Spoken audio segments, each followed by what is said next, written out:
Welcome back to my channel, guys. Today is a special day. We're going to be reviewing Lord of Goblins, the light novel.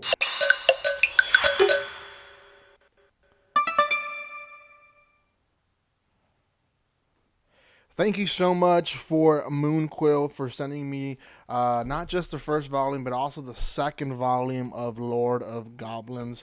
Quite a good story. You guys can find it hard copy, or you guys can actually.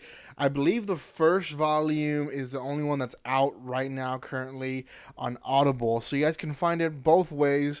You guys can listen to it or just read it like the old fashioned way. This is actually a great story, and it took me a little while to finish it. Light novels are not as easy as mangas to read, but I got it done, and what a story. Now, I won't share a lot of details of the story just because I want you guys to go and buy this. Moonquill again is supporting me with this with this copy for me to review for you guys. So I will leave the links in the description below. Go check them out. Go give some love to them.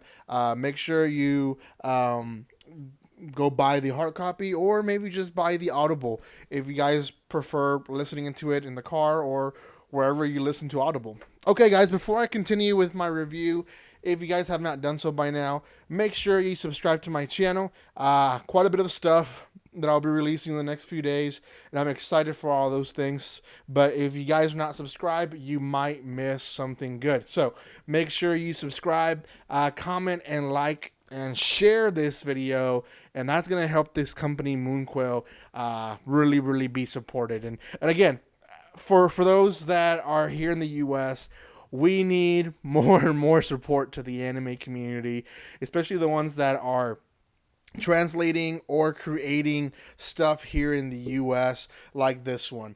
This is actually not created in Japan. Is Lord of the Goblins. The two authors is Michio, I believe is how you pronounce his name, Werbrock and Haiti Bendaki. I'm not really sure if they're originally from the U.S., but definitely not Japanese names. The whole story revolves on an isekai story. It's kind of very obvious from just the cover that it is an isekai story, but there's a few things on this story that I do want to talk about that actually makes it a good story. One thing is that Lev, the character that is resurrected into the world, his authority or his power that he had in this world, he uses it pretty much the entire first volume throughout the story. It's not forgotten. A lot of times in isekais, you'll have an accountant or you have a high school girl or a high school boy that they die and they're resurrected, and the whole identity of them from a different world is lost in the first three chapters. That's not the case in this story. Lev actually is a candidate that is running for a political position, and he ends up being, I believe, assassinated. So when he resurrects, he uses his mentality or his really positive way of influencing people to his side in the entire story. Now, he is reborn as a gray goblin born, and now in this world, that's basically lowest of lowest. Now, there's probably something lower than them, but they're pretty down there. They're slaves, and they're like the worst slaves, because even in slaves, there's different groups, and there's I don't want to say they're mimicking slavery in the U.S., but it could be. In the U.S., that's how it was. You had some house slaves, and then you had the field slaves. And the house slaves looked down at the field slaves. So these are essentially the field slaves. These are the worst of the worst kind, and he's born into this culture and identity now. So he is encouraged by himself to go on and make something about it, crawl himself out of where he is at in the position. Another good thing that I like about this story is that Lev possesses a goblin that has already been born, has already have a life of his own, and this does happen in some easy guys, but most of the time when a person wakes up and they're like already full adult, the character or the person body that they took, they're forgotten. Not in this case. The person that he takes, I think his name is Morg, or I'm not really quite sure in the name there, but the person, the goblin he takes in, his identity is still there and actually speaks to him in different parts of the first volume. Parts in like saying like, please don't do that, or I really want my sister to be okay, and stuff like that. So the goblin itself actually now has basically two personalities. His original personality, that what the goblin was raised with, and then now Lev, who has kind of, I would say, 80-90% control of the entire body.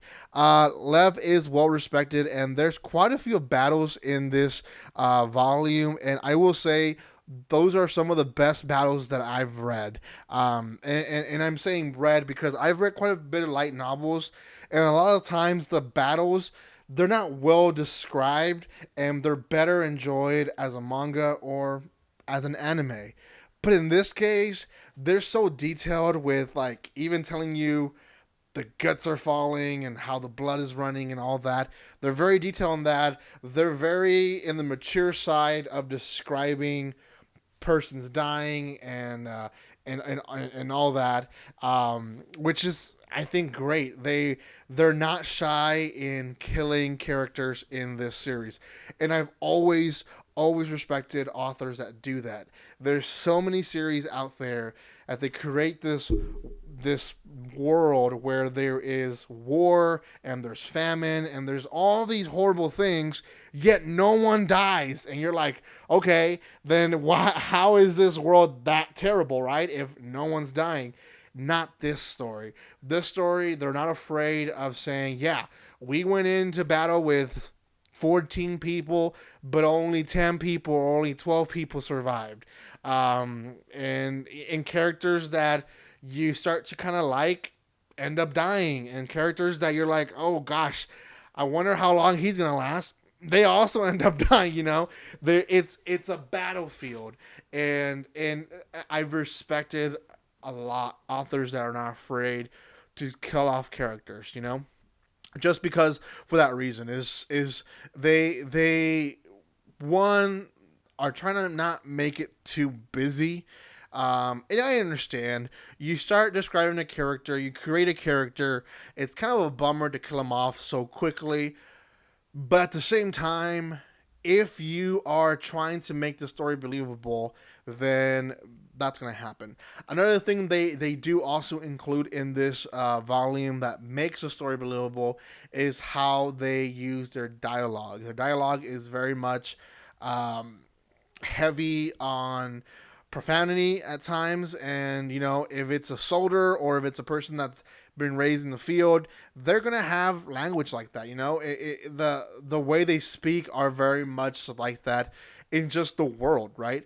Rural people are not gonna be polite and very I don't want to insult rural people because it's not really insult, but there's obviously this hierarchy way of talking.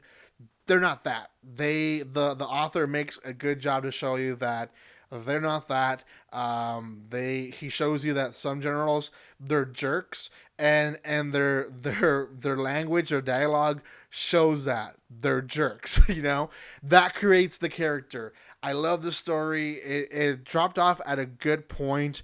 They're in the 7th level of a dungeon, and they're trying to escape. People are hurt. They have this girl who has broken arms. Like it's a horrible scenario, and I just like it. I like the fact that Volume 1 really made me want to read Volume 2, which sometimes is not the case with light novels. I'm just gonna say that straight up. So out of 10, guys, I'm gonna give this one a 7.5 out of 10. It has a lot of things coming for it. It's not there yet at an 8 or an 8.5, which are typically my highest ratings. Um, but it's very very close. It has a lot of unique stuff that other light novels that come from Japan don't. I think part of the reason that this happens is because Japanese companies have so much pressure on their writers, and I feel like I don't really know the philosophy here, but I feel like these writers wrote the story, took their time, created something that's good, and then presented it to a company. Whereas in Japan, they're like, okay, you finished your story. We need to bust out something else new, fresh, quickly, because people want to sell books, right? They want to make the money. So I kind of feel that it's an advantage now in the U.S. that we are given a little bit more time. There's not really pressure on them releasing, 10 volumes in 1 year. So I'm excited to read volume 2. I will review it as soon as I finish reading it. Again, guys, you can check out my description below. The links are there. Thank you so much again for sending me this Moonquill. I did read most of it. I will say the last maybe 2-3 chapters I actually got the Audible and heard it through there. But it's great. It's great. The both reading it and Audible are great. Obviously, with reading it, you get some illustrations here and there, and kind of shows you kind of how characters look. So that's kind of cool on the site too. But anyways, guys, thank you so much for watching this. Again, give some love to this video. Comment, like, and share. Subscribe to my channel. Give some love to Moonquill. Check out the book. Buy the book. Do all that fun stuff. Thank you again, and like always, don't be strangers. See you guys.